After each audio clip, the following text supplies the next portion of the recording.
नमस्ते सभी को। हेलो एवरीवन, कैसे हैं? उम्मीद करता हूं कि आप सब कुशल मंगल होंगे। मैं परवीन शर्मा आपके सामने एक बार फिर से हाजिर हूं, एक नई क्लास के साथ, एक नई चैप्टर के साथ, एक नए टॉपिक के साथ।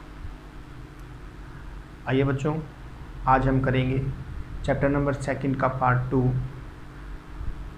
लास्ट लेक्चर के अंदर हमने चैप्टर नंबर 2 का इंट्रोडक्शन किया था। चैप्टर का नाम है एडमिशन ऑफ न्यू पार्टनर, नए साझेदार का प्रवेश, जिसमें हमने एडमिशन क्या होता है, प्रवेश कैसे होता है और पार्टनर को एडमिट करने के बाद वो उसके राइट क्या क्या हैं, वो क्या क्या लेकर आता है, और अकाउंटिंग प्रॉब्लम्स के बारे में देखा था कि जब नया साझेदार आता है तो किस तरह की अकाउंटिंग्स प्रॉब्लम या लेखांकन समस्याएं आती हैं। अब उन 5 या 6 पॉइंट्स को हम 1 बाय 1 करेंगे। तो आज सबसे पहले हम करते हैं पहले 2 पॉइंट, जिसमें न्यू रेशियो और सैक्रिफाइसिंग रेशियो, नया अनुपात और त्याग अनुपात कैसे निकाला जाएगा, ये देखते हैं।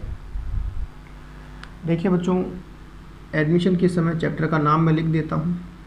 चैप्टर है एडमिशन ऑफ न्यू पार्टनर।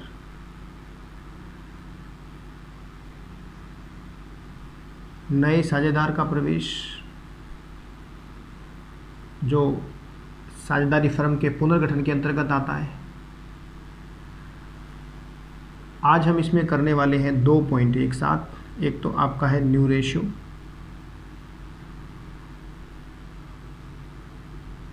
कि नया साझेदार जब आता है तो नया अनुपात कैसे निकाला जाता है,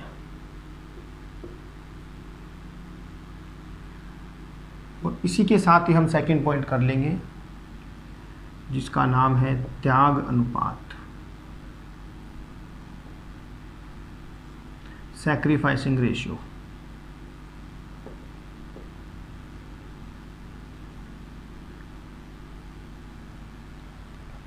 दो पॉइंट आज हम करने वाले हैं। जब हम एडमिशन के समय नए अनुपात की बात करते हैं तो आपसे पूछे कि नया अनुपात क्या होता है, what is the new ratio. तो न्यू रेशियो या नया अनुपात वह अनुपात होता है जिसमें नए साझेदार के प्रवेश के बाद फर्म के भावी लाभों को बांटा जाता है।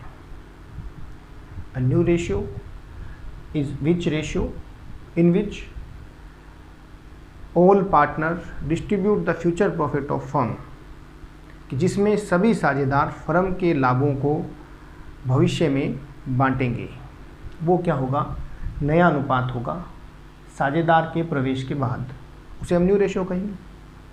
अब न्यू रेशियो कैसे निकाला जाएगा? अगर क्वेश्चन में हमारे पास न्यू रेशियो है तो कोई प्रॉब्लम नहीं है, अगर नहीं है तो निकालना पड़ेगा। क्लियर है? न्यू रेशियो निकालने के लिए आपको क्वेश्चन देखकर ही पता लगेगा कि न्यू रेशियो के लिए क्या मेथड आप लगाएंगे, लेकिन फिर भी हमारे पास 2 तरीके हैं। क्या 2 तरीके से क्वेश्चन आपको दिया जा सकता है। पहला है, the first is when sacrifice is not given, जब त्याग न दिया गया हो। ये क्वेश्चन की बात हो रही है। And second is when sacrifice is given, जब त्याग दिया गया हो। हम अगर न्यू रेशियो के टॉपिक को या टाइप ऑफ क्वेश्चन को बांटना चाहिए तो टाइप ऑफ क्वेश्चन 2 ही तरह के हो सकते हैं। एक तो इस तरह के क्वेश्चन होते हैं जिसमें आपको सैक्रिफाइस नहीं दिया होता, त्याग नहीं दिया होता, और सेकंड टाइप है जिसमें त्याग आपको दिया हुआ होता है। अब जैसे कल हमने बात की थी सैक्रिफाइस या त्याग क्या होता है, या सैक्रिफाइस रेशियो क्या होता है। सैक्रिफाइस रेशियो वो रेशियो होता है जिस रेशियो में ओल्ड पार्टनर नए पार्टनर को अपने हिस्से देते हैं या अपना हिस्सा देते हैं। Sacrifice ratio is that ratio in which old partner sacrifice his share in favor of new partner, कि जिसमें पुराने साझेदार जिस अनुपात में अपना हिस्सा नए साझेदार को देते हैं वो अनुपात क्या कहलाता है? त्याग अनुपात कहलाता है। या इसको मैं ऐसे भी कह सकता हूँ कि जिस अनुपात में नया साझेदार पुराने साझेदारों से अपना हिस्सा रिसीव करता है वो अनुपात क्या कहलाता है? त्याग अनुपात कहलाता है। तो क्वेश्चन के टाइप दो ही तरीके के आ सकते हैं मेन, जिसमें सैक्रिफाइस ना दिया गया हो या सैक्रिफाइस दिया गया हो। सैक्रिफाइस का मतलब आपको बता दिया मैंने कि ऐसा अनुपात या इतना हिस्सा जो पुराने साझेदारों द्वारा नए को दिया जाता है। अगर क्वेश्चन में ऐसा कहीं भी बोला हुआ है कि पुराने साझेदारों ने अपना हिस्सा इतना इतना नए को दिया या नए साझेदार ने इतना हिस्सा इस अनुपात में पुरानों से प्राप्त किया, अगर हिस्सा देने और लेने की बात की हुई है क्वेश्चन के अंदर, तो आपको समझ जाना है कि वो सेकंड टाइप की बात कर रहा है, त्याग की बात कर रहा है।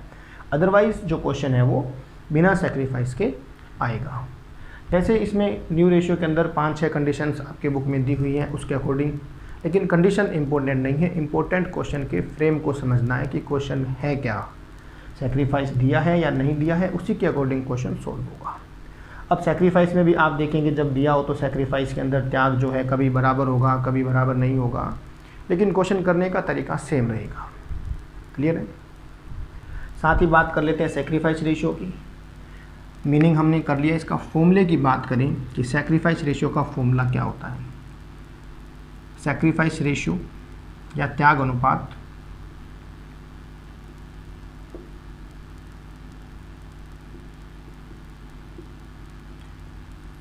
इसका फॉर्मूला है sacrifice ratio is equal to old ratio minus new ratio, पुराना अनुपात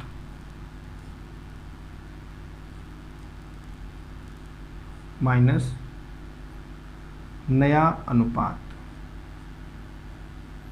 ये आपके फॉर्मूला है सैक्रिफाइस रेशियो निकालने का, old ratio minus new ratio. क्योंकि जैसे ही ओल्ड पार्टनर सैक्रिफाइस करेंगे तो उनका जो हिस्सा है वो क्या हो जाएगा? कम हो जाएगा। पहले उनको ज़्यादा मिलता था, नए के आने के बाद उनका हिस्सा डिक्रीज़ हो जाएगा। इसीलिए फॉर्मूला क्या बनेगा? Old minus new. क्लियर है?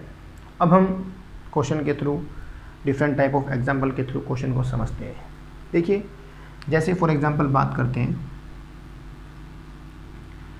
ए and B are partner in a firm in 3:1। They admit C for 1/4 share. They admit C for 1/4 share. Calculate new ratio. Calculate new ratio and sacrifice ratio।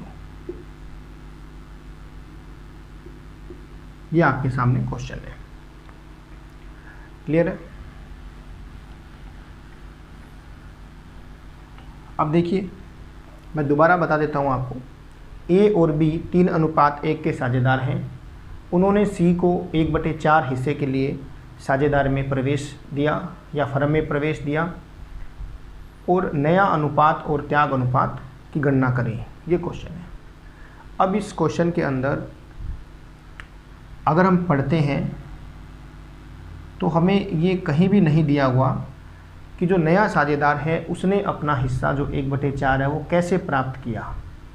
जब तक ऐसा नहीं दिया या पुरानों ने नए को किस अनुपात में अपना हिस्सा दिया, तो ऐसे केसेस के अंदर त्याग के बारे में कुछ भी नहीं पता लग रहा। तो जब त्याग न दिया गया हो तो पहली कंडीशन के अकॉर्डिंग क्वेश्चन सॉल्व होगा। और जब भी क्वेश्चन के अंदर सैक्रिफाइस नहीं दिया होता है तो सॉल्यूशन करने के लिए हमें फ्यूचर प्रॉफिट को मानना पड़ता है। क्या करना पड़ेगा? फ्यूचर प्रॉफिट को हम मानेंगे किसके इक्वल, 1 के इक्वल मान लेंगे। देखिए इस कंडीशन का, इस क्वेश्चन का सॉल्यूशन कैसे होगा। अगर हम इसके सॉल्यूशन की बात करें तो सबसे पहले आप मानेंगे लेट फर्म्स शेयर, माना फर्म का लाभ। कितना मान लिया आपने फर्म का लाभ, 1 मान लिया। अब सी का हिस्सा 1/4 है। तो अगर फ्यूचर में अगर फर्म का लाभ 1 होता है, 1 रुपया होता है, तो सी को देने के बाद जो बचेगा वो किसका होगा, ए और बी का होगा। हम यही करेंगे, या हम निकालेंगे रिमेनिंग शेयर, रिमेनिंग शेयर शेष लाभ, और शेष लाभ भी कौन सा होगा, सी को देने के बाद या नए पार्टनर को देने के बाद। तो इस 1 में से सी का हिस्सा लेस कर देंगे, इसके नीचे 1 लग जाएगा। एलसीएम ले लेंगे, 4 एलसीएम आएगा, 4 - 1, पीछे कितना हिस्सा बचा, 3/4। ये 3/4 किस किस का है, ये 3/4 है ए और बी का। रिमेनिंग शेयर को डिस्ट्रीब्यूट कर देंगे किसके अंदर, ए और बी में। वो क्या निकल जाएंगे, ए और बी के नए शेयर निकल जाएंगे। देखिए अब हम बात करें एज न्यू शेयर, ए का नया हिस्सा इक्वल कितना होगा, रिमेनिंग शेयर कितना था, 3/4 इंटू ओल्ड शेयर से मल्टीप्लाई कर दो। ए का ओल्ड शेयर कितना है, ए का ओल्ड शेयर भी 3/4 है, यहाँ से निकाल लेंगे 3/4। तो मल्टीप्लाई करेंगे तो आपका आएगा 339/16। ऐसे ही हम निकाल लेंगे बीज न्यू शेयर,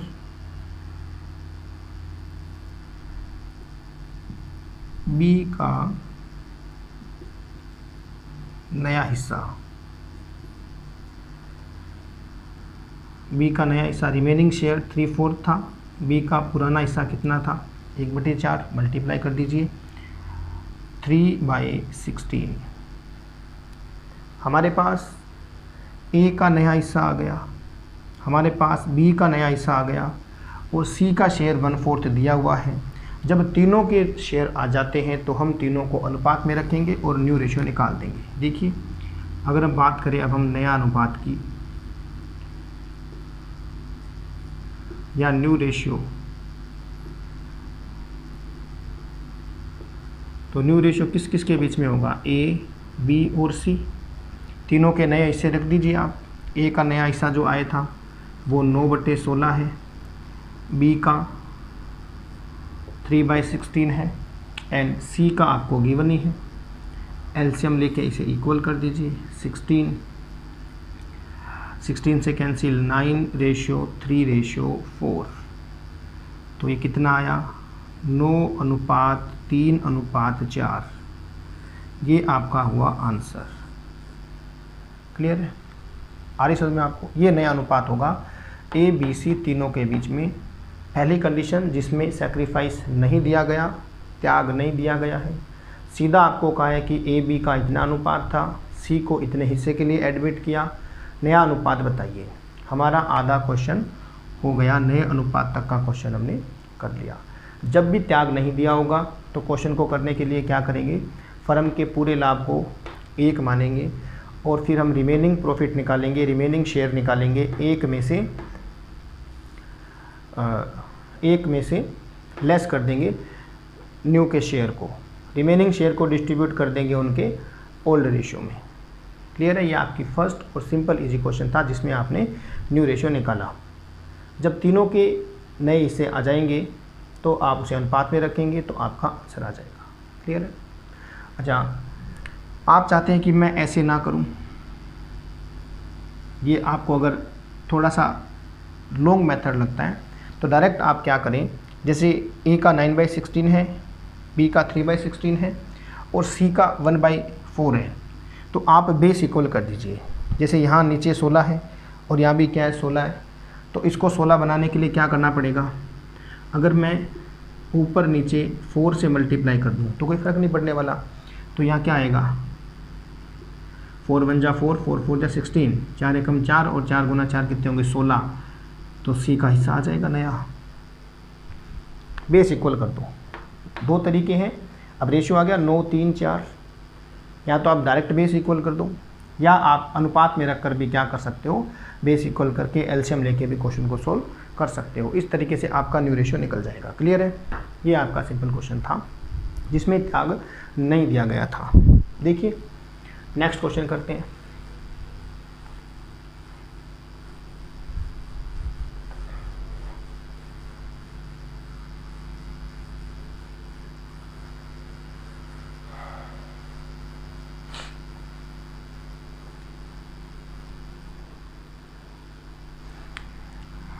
अच्छा, इसी में एक क्वेश्चन इसी के अंदर ही रह गया हमारा, सैक्रिफाइस रेशियो। पहले वो देखिए, क्वेश्चन को दोबारा लिख रहा हूँ मैं। ए बी इनका ओल्ड रेशियो तो आपके आया था 3:1 दिया हुआ है। सी 1/4 के लिए आया था। आपने इनका न्यू रेशियो भी निकाल लिया। ए बी और सी न्यू रेशियो आया था 9 3 और 4। ये आपका new ratio between A B and C. आपने एक आंसर तो आपका आ गया था। सेकंड आंसर इन्होंने पूछा कि सैक्रिफाइस रेशियो भी बताओ। अब सैक्रिफाइस रेशियो के लिए आपको मैंने फॉर्मूला बताया। क्या फॉर्मूला है? Old minus new. देखिए क्या करेंगे, अगर हम सैक्रिफाइस रेशियो निकालना चाहें, सैक्रिफाइस रेशियो, तो आपके पास ओल्ड रेशियो भी है और आपके पास न्यू रेशियो भी है। जब आपके पास ओल्ड रेशियो न्यू रेशियो है तो डायरेक्ट आप क्या कर सकते हैं, सैक्रिफाइस निकाल सकते हैं। एक और आपको हिंट बताते हैं कि अगर आपके सिंपल कंडीशन है जिसमें सैक्रिफाइस नहीं दिया हुआ है, इस कंडीशन में ओल्ड पार्टनर ओल्ड रेशियो में ही सैक्रिफाइस करेंगे। इस कंडीशन में अगर डायरेक्ट मैं यहाँ सैक्रिफाइस रेशियो 3:1 लिख देता हूँ तो भी कोई गलत नहीं है, क्योंकि मुझे पता है कि ये जब कंडीशन होगी आपके इस तरह की, ये कंडीशन ही ऐसी है जिसमें ओल्ड पार्टनर ओल्ड रेशियो में ही सैक्रिफाइस करते हैं। क्लियर है? इसमें त्याग अनुपात नहीं दिया होगा तो त्याग किस अनुपात में करेंगे, वो ओल्ड रेशियो में सैक्रिफाइस करेंगे, 3:1 में सैक्रिफाइस करेंगे। देखिए इसको हम सॉल्व भी करके देख लेते हैं फॉर्मूले की हेल्प से, तो भी आपके आंसर क्या रहेगा, 3:1 ही रहेगा। बात करते हैं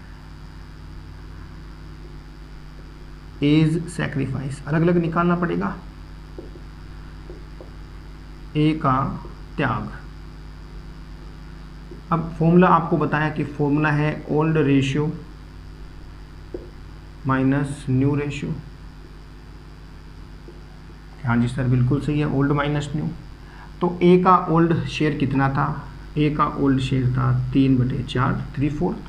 ए का नया कितना है सर, ए का नया है 9/16। एलसीएम ले लो, 16 एलसीएम लिया, 12 माइनस 9 कितना आएगा 3/16। ऐसे ही आप बी का सैक्रिफाइस निकाल देंगे। बी का त्याग, बी का old share 1/4 and new share 3/16।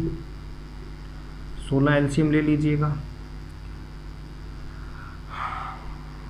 4 पे होगा और 16 16 3 कितना आएगा 1/16।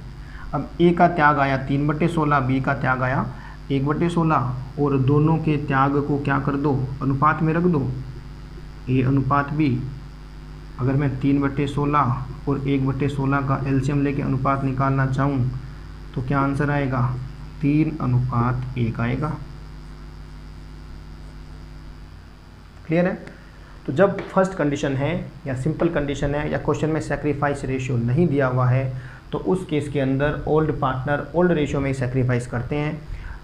उस केस में आपको सैक्रिफाइस रेशियो अलग से निकालने की भी ज़रूरत नहीं है, डायरेक्ट आप ओल्ड रेशियो को ही क्या मान लेंगे, सैक्रिफाइस रेशियो लिख देंगे। यही आपका सैक्रिफाइस रेशियो होगा। वैसे मैंने आपको सोल्व करके बताया पूरा क्वेश्चन, आप इस तरह से कर लेंगे। क्लियर है? ठीक है, नेक्स्ट वीडियो में हम लेकर आएंगे नेक्स्ट क्वेश्चन। सो आज के लिए थैंक्स।